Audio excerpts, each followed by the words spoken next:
Hello students, again welcome to Ambition classes. So चलिए start करते हैं। एक नई वीडियो में क्लास 10 सेक्शन बी लेकर आए हैं। और डियर स्टूडेंट्स, काफ़ी टाइम से वीडियोस नहीं आ पा रही थी due to some circumstances, but I promise to you अब से वीडियोस रेगुलर रहेंगी। So let's get started students, चलिए शुरू करते हैं।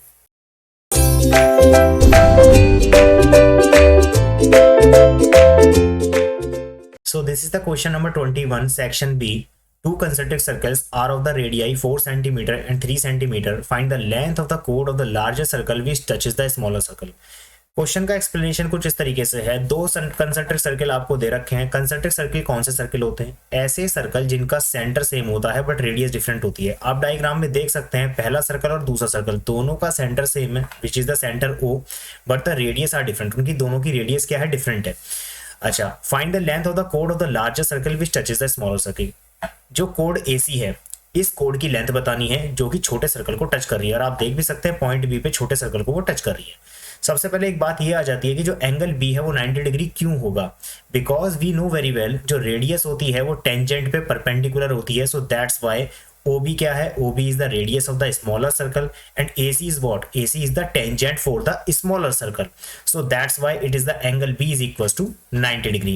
तो सबसे पहले हम AC कैसे निकालें? तो इसके लिए हमें क्या करना पड़ेगा? पाइथागोरस थ्योरम लगानी पड़ेगी इस ट्राइंगल के अंदर। सो चलिए देखते हैं। In triangle OAB Pythagoras theorem लगाते हैं। तो पाइथागोरस थ्योरम क्या होती है? Hypotenuse square, hypotenuse is what? OA का square is equals to perpendicular square which is OB का square and plus base square. Base is what? AB का square. तो अब देखते हैं OA आपको कितना दे रखा है? 4 स्क्वायर हो गया। OB कितनी दे रखी है आपको? 3 का स्क्वायर हो गया प्लस AB स्क्वायर। तो यहां से क्या करें? 4 का स्क्वायर हो गया 16, 3 का स्क्वायर हो गया 9 plus AB square as it is. So now the value of AB is AB square is equals to 16 minus 9. Okay, so now the AB square is equals to 7 and now the value of AB will be under root 7 centimetre. तो AB का मतलब क्या हो गया? यहां से लेकर यहां तक की डिस्टेंस हम लोग निकाल चुके हैं which is under root 7 centimetre, but we have to be find out the value of AC। So the value of AC will be double of value of AB। ये भी हमें पता है कि जो रेडियस होती है वो टेंजेंट को 2 इक्वल पार्ट में डिवाइड करती है। सो दैट्स वाई यहाँ पे हमने क्या लिखा? Double of AB। So 2 into AB क्या हो गया? रूट 7 हो गया which is 2 under root 7 centimetre. So this is the value of AC. Okay students, so now move on to the next question, question number 22. So this is the question number 22. A chord AB of a circle of radius 15 centimeter make an angle of 60 degree at the center of the circle. Find the area of the major and the minor segment, जिसमें आपको पाई की value 3.14 लेनी है और root 3 की value 1.73 लेनी है। सो देखिए, this is the question number 22। इस क्वेश्चन नंबर 22 में आपको एक चॉइस मिलेगी और चॉइस का जो क्वेश्चन है वो क्या है? A car has 2 wipers which do not overlap each other. Each wiper has a blade of length r centimeter sweeping through an angle of 60 degree. Find the area cleaned by both swap of blades. Okay students, so one by one हम questions को करेंगे। सबसे पहले मैं करता हूँ question number 22 में जो कोड वाला क्वेश्चन है उसको। आप देख सकते हैं डायग्राम मैंने पहले से प्रिपेयर किया हुआ है। तो AB क्या है? AB एक कोड है सर्कल की, ठीक है। AO और OB सर्कल की रेडियस है और एंगल सेंटर से कितने डिग्री का फॉर्म हो रहा है? 60 डिग्री का। तो हमें सबसे पहले क्या निकालना है? हम निकालते हैं सबसे पहले माइनर सेगमेंट का एरिया। तो माइनर सेगमेंट का मतलब क्या है? जो ये मैंने शेडेड पोर्शन बनाया है that will be the area of minor segment. So student, आपको एरिया ऑफ माइनर सेगमेंट निकालने के लिए इजी फॉर्मूला है। मैं फॉर्मूला एक बार आपको बता देता हूँ। Area of minor segment is equals to which is pi theta upon 360 minus 1/2 sin theta into r square. This is the formula to calculate the area of minor segment. So now पाई की value क्या है? आपको 3.14 लेनी है, question में दे रखी है। Theta कितना है? 60 डिग्री फॉर्म कर रहा है सेंटर से, upon 360 minus 1/2 sine theta. Sine मतलब साइन 60, ठीक है, and R square. R is what? 15 का स्क्वायर आपको दिया हुआ है because the radius is 15। So now सबसे पहले 0 से 0 कैंसिल आउट हो जाएगा, 6 6 36 आ जाएगा। So that will B 3.14 upon 6 minus 1/2। Sine theta की वैल्यू हमें पता है रूट 3/2 होती है, ठीक है, और 15 का स्क्वायर होता है 225। सो नाउ 3.14 डिवाइडेड बाई 6, जब हम इसको डिवाइड करेंगे तो क्या आएगा? 0.5233 माइनस ये कितना हो जाएगा? रूट 3 की वैल्यू आपको दे रखी है ऑलरेडी 1.73। सो 1.73 अपॉन 2 2 4 हो जाएगा into 225. ओके, सो नाउ अब क्या करें, 0.523 एज इट इज 1.73 को जब आप 4 से डिवाइड करोगे तो आंसर आएगा 0.4330 अप्रोक्सीमेटली इंटू 225. दोनों को माइनस करते हैं, दोनों को माइनस करने के बाद जो वैल्यू मिलेगी विच इज 0.0903 इंटू 225. दोनों को इसको हमने इससे मल्टीप्लाई कर दिया, तो मल्टीप्लाई करने के बाद जो वैल्यू आएगी which is 20.32 centimetre square. So this is what? This is the area of minor segment. Now we have to be calculated the area of major segment. तो area of major segment का मतलब क्या है, जो value diagram में देखिए कि जो मैं येलो कलर से हाईलाइट कर रहा हूँ जो पार्ट, ये सारा पार्ट हमारा क्या हो जाएगा, एरिया ऑफ मेजर सेगमेंट के अंदर आएगा. Okay students, this is the area of major segment. So now calculated. So area of major segment निकालने के लिए बहुत आसान है. उसके अंदर हम क्या करेंगे, जो सर्कल का एरिया होता है, सर्कल के एरिया में से हम जो एरिया ऑफ माइनर सेगमेंट है उसको माइनस कर देंगे. तो सर्कल का एरिया क्या होता है, पाई आर स्क्वायर. उसमें से हमने एरिया ऑफ माइनर सेगमेंट जो अभी हमने कैलकुलेट किया है विच इज 20.32, इसको हमने माइनस कर दिया इसमें से. तो पाई की वैल्यू क्वेश्चन में ऑलरेडी गिवन है which is 3.14 which you have to be take, and R is what 15 का स्क्वायर हो जाएगा. ठीक है, माइनस 20.32. तो यहां से देखते हैं 3.14 इंटू 15 का स्क्वायर हो जाएगा 225 minus 20.32. Okay, so now 3.14 into 225 जब इसको मल्टीप्लाई करेंगे तो मल्टीप्लाई करने के बाद आएगा 706.5 माइनस 20.32.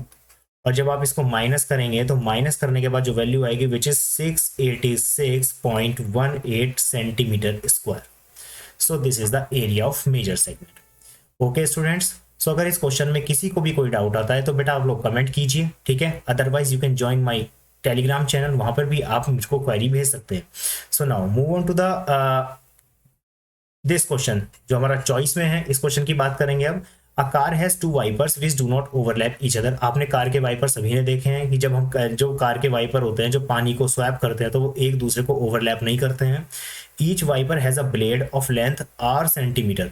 तो जो उनकी रेडियस आपको दे रखी है विच इज आर सेंटीमीटर दे रखी है, sweeping through an angle of 60 degree. 60 degree के एंगल पे वो स्वैप कर रहे हैं पानी को. Find the area clean by both sweep of the blades. तो देखो किस तरीके से, थोड़ा सा एक रफली डायग्राम बना के मैं आपको आइडिया देता हूँ कि सबसे पहले देखिए जो कार के वाइपर्स होते हैं वो कुछ इस तरीके से लगे होते हैं कार पे. ठीक है, अब ये दोनों एक दूसरे को ओवरलैप तो करेंगे नहीं. तो होगा क्या, जब ये वाइपर इधर रोटेट करेगा और फिर इधर रोटेट करेगा तो कुछ डायग्राम कुछ इस तरीके से फॉर्म होगा. कुछ इस तरीके से ये डायग्राम फॉर्म हो जाएगा. ये पहले वाइपर का हो गया, सिमिलरली ये हो जाएगा सेकंड वाइपर का.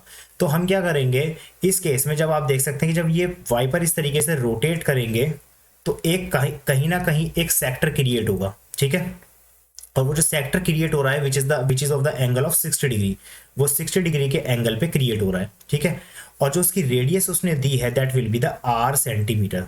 तो रेडियस क्या है, आर सेंटीमीटर है. तो इसका मतलब क्या करें, किसी भी एक के लिए हम कैलकुलेट कर लेंगे, उसको 2 से मल्टीप्लाई कर देंगे तो दोनों के लिए हमारे पास एरिया आ जाएगा.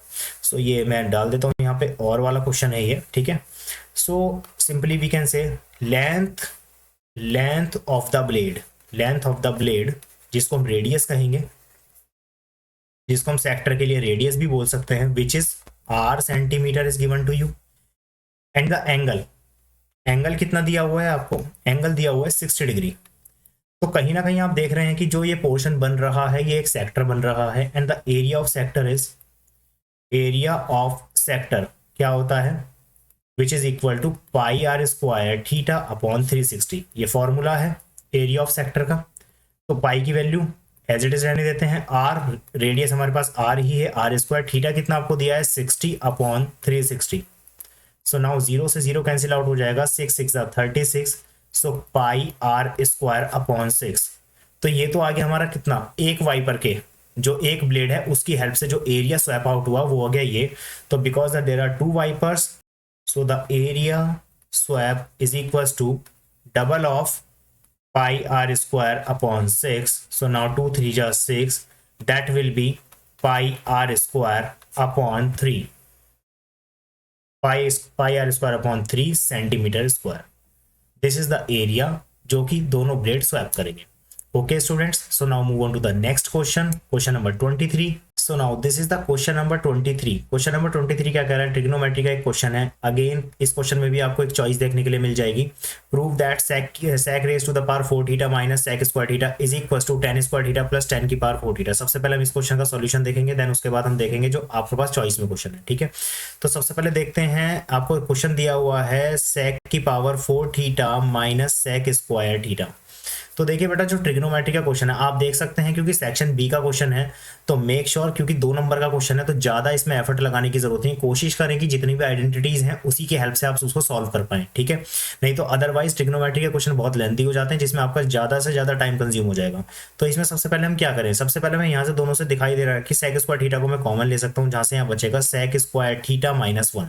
ओके, और बिकॉज जो राइट साइड पे मुझे प्रूव करना है, आप इसको देखिए सबसे पहले कि मुझे tan लेके आना है, और हमें पता है कि जो sec और tan होता है उसमें एक आइडेंटिटी होती है। What is the identity, sec square theta minus tan square theta is equal to 1। ये आइडेंटिटी हमारे पास है। तो अब इस आइडेंटिटी की हेल्प से सबसे पहले मैं sec स्क्वायर थीटा की वैल्यू निकाल लेता हूँ, that will B 1 plus tan square theta, हम इसको कह सकते हैं। ठीक है, और sec स्क्वायर थीटा माइनस 1, इसी आइडेंटिटी से अगर मैं sec स्क्वायर थीटा माइनस 1 की वैल्यू निकालता हूँ तो वो किसके इक्वल आ जाएगी, tan स्क्वायर थीटा के। ओके, सो नाउ इसकी जगह मैंने रख दिया tan स्क्वायर थीटा। अब आप देख सकते हैं इस tan स्क्वायर थीटा को अगर मैं अंदर ब्रैकेट में मल्टीप्लाई करूं तो क्या आ जाएगा, tan square theta plus tan raise to the power 4 theta, this is RHS। तो ये राइट हैंड साइड आ गई, तो हैंस प्रूफ, ये हमारा क्वेश्चन प्रूफ हो गया। अब आप देख सकते हैं सेक्शन बी के लिए 4 लाइन में क्वेश्चन का आंसर आ चुका है। अदरवाइज जनरली कुछ बच्चे क्या करेंगे, पहले इसको कॉस में तोड़ेंगे, कॉस में तोड़ने के बाद फिर इसको tan में कन्वर्ट करेंगे, तो वो थोड़ा लेंथी प्रोसेस हो जाएगा। So now you can see the next question which is if cot theta is equal to 15/8 then evaluate this. अब इस क्वेश्चन में क्या करेंगे, जनरली बच्चे जो मिस्टेक करेंगे मैं आपको बता दूं, पहले cot थीटा की वैल्यू दे रखी है आपको 15/8, वहां से एक ट्राइंगल बनाएंगे, उसमें पाइथागोरस थ्योरम लगाएंगे, वहां से फिर हम sin थीटा और cos थीटा की वैल्यू निकालेंगे। तो क्वेश्चन को ऐसे नहीं करना है। तो इसके लिए हम क्या करें, बिकॉज आपके पास टाइम लिमिटेड रहेगा, तो मेक श्योर कि आप क्वेश्चन को बड़ा ट्रिकी तरीके से सॉल्व करें। तो जो आपको दे रखा है which is 2 + 2 sin theta and 1 minus sin theta upon 1 plus cos theta into 2 minus 2 cos theta, ये आपको दिया हुआ है। तो सबसे पहले इसके अंदर क्या करना है, ऊपर जो फर्स्ट वाला ब्रैकेट है इसमें से मैं 2 कॉमन ले सकता हूं, which is 1 plus sin theta हो जाएगा and 1 minus sin theta. Now the next is 1 plus cos theta as it is, और उसके बाद इसमें से भी मैं 2 कॉमन ले सकता हूं, तो 2 जैसे मैंने कॉमन लिया which is 1 minus cos theta आ जाएगा। ओके, तो अब आप देखिए यहां पर जो 1 प्लस sin थीटा और 1 minus sin theta, we can apply the identity of a plus B a minus B which is a square minus b square. So now 1 का स्क्वायर इज 1 होगा और minus sin square theta. Now again 1 plus cos theta and 1 minus cos theta, again apply the same identity which is a plus B a minus B, यानी कि a square minus b square 1 minus cos square theta. तो 2 से 2 cancel out हो जाएगा, 1 minus sine square theta we know very well which is cos square theta होता है identity से, and 1 minus cos square theta sin square theta होता है identity से। सो इसको मैं क्या लिख सकता हूँ, cos theta upon sin theta का whole square, and cos theta upon sin theta हमें वेरी अच्छे से पता है विच इज cot थीटा होता है cot थीटा का स्क्वायर। और बेटा cot थीटा की वैल्यू आपको ऑलरेडी दे रखी है which is 15/8। So now 15 upon 8 to the square कितना हो गया, 15 का स्क्वायर हो जाएगा 225 एंड 8 का स्क्वायर हो जाएगा 64। This is your answer. So देखा आपने कितने आसान तरीके से मैंने क्वेश्चन को सॉल्व कर दिया है। नहीं तो जनरली बच्चे क्या करते हैं, जैसे इस टाइप का क्वेश्चन देखेंगे पहले वहां साइन की वैल्यू निकालेंगे, कॉस की वैल्यू निकालेंगे, उसके बाद उस वैल्यू को उसके अंदर पुट ऑन करेंगे, और अननेसेसरी आप इतना टाइम इस क्वेश्चन के अंदर लगा देंगे और आपका सारा टाइम बेकार हो जाएगा। सो मेक श्योर कि आपको क्वेश्चन को किस तरीके से एग्जाम में सॉल्व करना है। Okay students, so now move on to the next question. So this is the next question, question number 24 is find the nature of the roots of the quadratic equation and solve it. सबसे पहले आपको क्या करना है, इसके अंदर nature of roots बताना है। तो बेटा नेचर ऑफ रूट्स के बारे में बात कर लेते हैं, थोड़ा सा मैं आपको ब्रीफ बता देता हूँ। नेचर ऑफ रूट्स के लिए हमें क्या करना होता है, सबसे पहले क्वाड्रेटिक इक्वेशन में डिस्क्रिमिनेंट को फाइंड आउट करना होता है which is b square minus 4ac। ये हम निकालते हैं। अगर डी की जो वैल्यू है वो 0 से बड़ी आ जाती है, that will be the real roots. तो उस केस में जो रूट्स होंगे वो रियल रूट्स होंगे। रियल रूट्स का मतलब क्या होता है, वैल्यू रियलिटी में एग्जिस्ट करेगी।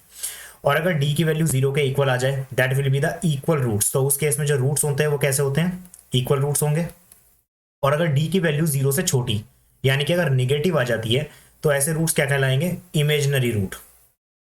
यानी कि एक तरीके से कहा जाए तो काल्पनिक रूट, यानी कि जिस इक्वेशन को हम सॉल्व ही नहीं कर सकते।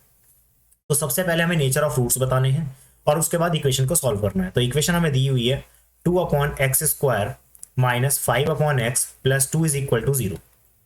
सबसे पहले क्या करें, x² का एलसीएम ले लेते हैं यहाँ पर।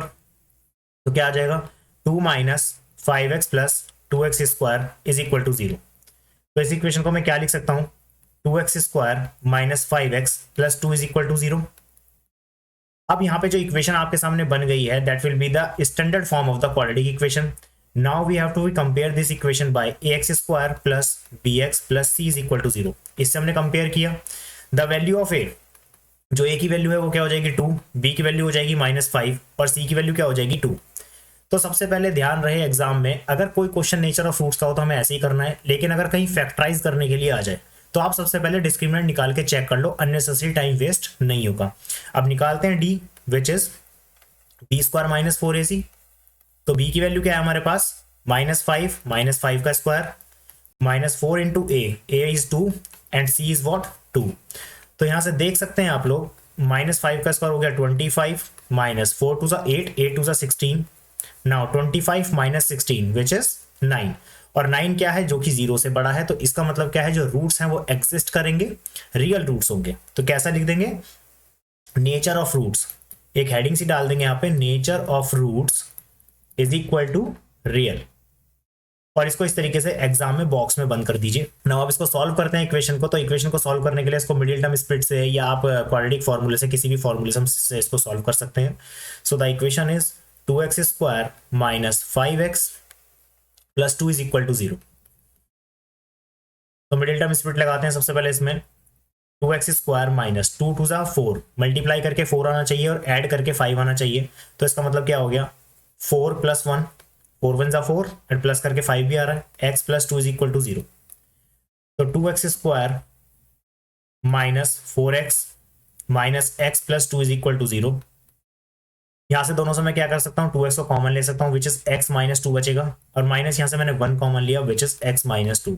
मेक श्योर, ज्यादातर बच्चे जो गलतियां करते हैं, ये दोनों ब्रैकेट के जो अंदर वैल्यू है वो सेम आनी चाहिए। अगर सेम नहीं आ रही है, कोई प्लस माइनस की गलती हो रही है, तो आप उसको एक बार क्रॉस चेक कर लें। अब यहाँ से क्या करें, इसमें से और इसमें से मैंने x माइनस 2 को कॉमन ले लिया। जैसे ही x माइनस 2 कॉमन लिया तो क्या आ गया, 2x minus 1 is equal to 0। तो अब एक बार क्या करें, x माइनस 2 को 0 के इक्वल रख दिया तो x की वैल्यू आ गई यहाँ से 2, ठीक है। और एक बार मैंने क्या किया, 2x minus 1 is equal to 0, तो x की वैल्यू क्या आ गई यहाँ पे 1/2। Okay students, so these are the roots of the equation. So now move on to the last question of the section B, which is question number 25. So dear student, this is the question number 25 in which the diagonals of the quadrilateral ABCD intersect each other at the point O such that AO upon BO is equals to CO upon DO. Show that ABCD is the trapezium. So देखिए बेटा, ये diagram मैंने already prepare किया हुआ है, but question में आपको diagram given नहीं होगा, आपको एग्जाम में डायग्राम खुद बनाना होगा, ठीक है। क्योंकि एग्जाम में डायग्राम के भी नंबर होते हैं, तो मेक श्योर कि आप उस डायग्राम को प्रॉपर तरीके से बनाएं। और जितने भी ट्राइंगल के क्वेश्चंस होंगे तो उसमें आपको डायग्राम बनाना मस्ट है। तो आपके सामने डायग्राम ऑलरेडी मैंने बना रखा है। तो सबसे पहले हम क्या करें, देखिए इस टाइप का जो भी क्वेश्चन होगा जिसमें आपको प्रूव करना है, तो आपको एक लिखने का तरीका भी आना चाहिए। काफी बच्चे क्वेश्चन को सॉल्व कर लेते हैं लेकिन उनको लिखने का तरीका नहीं होता, जिस वजह से उनके क्वेश्चन करने के बाद भी नंबर कम आते हैं। तो इसका तरीका मैं आपको बता देता हूँ। सबसे पहले आप एक हेडिंग डालेंगे इसमें गिवन, कि आपको क्वेश्चन में गिवन क्या है। हमें क्वेश्चन में गिवन है एक क्वाड्रिलेटर है ABCD, तो हम लिखेंगे क्वाड्रिलेटर ABCD। क्वाड्रिलेटर को आप शॉर्ट में लिख सकते हैं, quadrilateral ABCD in which AO upon BO is equals to CO upon DO, ये हमें दिया हुआ है। Now the next heading is to proof. अब आपको इस क्वेश्चन में प्रूफ क्या करना है, उसकी हेडिंग डाल दी which is ABCD is the trapezium. ABCD एक ट्रेपेजियम होना चाहिए, ये हमें प्रूव करना है। Now next, if you want to construct any construction, अगर आप कोई भी कंस्ट्रक्शन करना चाहते हैं क्वेश्चन में, तो उसके बाद एक कंस्ट्रक्शन लिखेंगे। जैसे कि इस क्वेश्चन में मैंने ऑलरेडी कंस्ट्रक्शन कर रखी है, ठीक है। तो कंस्ट्रक्शन के लिए क्या होगा, एक हेडिंग डालेंगे आप कंस्ट्रक्शन, तो उसमें लिख के बता देंगे draw OE parallel to AB। हमने एक OE लाइन को ड्रॉ किया है which is parallel to AB। अच्छा, मैंने ऐसा क्यों किया है, सबसे पहली बात तो ये, because in these types of question, अब जैसे मैंने इसको ओई को पैरेलल बना लिया है ए बी के, तो आपने बीपीटी थ्योरम पढ़ी है। बीपीटी थ्योरम क्या होती है, जब किसी ट्राइंगल में एक लाइन पैरेलल होती है ट्राइंगल की किसी एक साइड के, तो बाकी दोनों साइड को वो सेम रेशो में डिवाइड करेगी, ठीक है। तो वहीं से हम यहाँ पे बीपीटी अप्लाई करेंगे। नाउ द प्रूफ, अब इसका प्रूफ देखेंगे, प्रूफ क्या है। तो जब आपने इतना कुछ लिख दिया, गिवन क्या है, टू प्रूफ क्या करना है, कंस्ट्रक्शन कोई है या नहीं है, उसके बाद प्रूफ, तो इसी से एग्जामिनर के ऊपर एक अच्छा इंप्रेशन जाता है, ठीक है। तो इसीलिए मेक श्योर कि आपको क्वेश्चन किस टाइप से करना है। तो आप प्रूफ में सबसे पहले क्या देखेंगे, बिकॉज यहाँ पे लिख देंगे E O is parallel to A B, यहाँ पे उसका रीजन भी मेंशन करेंगे, बाय कंस्ट्रक्शन, ठीक है। तो हम by BPT theorem, so by BPT in triangle ADB. अब ट्राइंगल एडीबी में मैंने बीपीटी थ्योरम लगा दी, which is A E upon E D is equals to B O upon O D. This is the equation number 1 we can say, ठीक है। अब आपको question में गिवन क्या है उसको देखते हैं। A O upon B O is equals to C O upon D O आपको दिया हुआ है, ठीक है। तो इसको थोड़ा सा मैं मॉडिफाई करके लिख लेता हूं। तो यहां से मैंने क्या किया, सी ओ को मैं नीचे ले आऊंगा, which is A O upon C O is equals to B O upon O D कह दो या डी ए कह दो, which is the equation number 2। अब आप देख सकते हैं दोनों ही इक्वेशन में, इक्वेशन नंबर 1 और इक्वेशन नंबर 2 में B O upon O D आ रहा है यहाँ पे भी, और यहाँ पे भी क्या आ रहा है, B O upon O D आ रहा है। तो by equation first and second, from first and second we can say that AE upon ED is equals to AO upon CO। तो AE upon ED is equals to AO upon CO। जरा diagram में देखिए, AE upon ED का मतलब क्या है, AE upon ED is equals to AO upon CO। तो अगर मैंने ये कंडीशन ले आई, अगर ये कंडीशन आ गई है, तो अब बात करेंगे कन्वर्स ऑफ बीपीटी की। तो कन्वर्स ऑफ बीपीटी क्या कहता है कि अगर आप ट्राइंगल की किन्हीं दो साइड को सेम रेशो में दिखा देते हैं, तो वो जो थर्ड साइड होगी वो क्या होगी, पैरेलल हो जाएगी, ठीक है, जो उन दोनों डिस्टिंक्ट पॉइंट को ज्वाइन कर रही है, ठीक है। तो अब यहाँ पे आप देख सकते हैं जो ओ ही है वो क्या है, दो डिस्टिंक्ट पॉइंट हैं ट्राइंगल में, ई और ओ, उनको ज्वाइन कर रही है। तो ये जो लाइन हो जाएगी, जो ए ई हो जाएगी, सॉरी ओ ई जो हो जाएगी, वो क्या हो जाएगी, लाइन सेगमेंट सी डी के पैरेलल हो जाएगी। तो इसका मतलब यहाँ पे अब इसी स्टेटमेंट के बाद आपको क्या लिखना है, by converse of BPT O E is parallel to, O E किसके पैरेलल हो गई, सी डी के, O E is parallel to C D, ठीक है। And we know very well, जो कंस्ट्रक्शन हमने लिया था, कंस्ट्रक्शन में हमने क्या लिया था, ओ ई पैरेलल है ए बी के, ठीक है। इसको मैं इक्वेशन नंबर 3 बना देता हूं। और जो ओ ई है वो किसके पैरेलल थी, ए बी के, बाय द कंस्ट्रक्शन, ठीक है।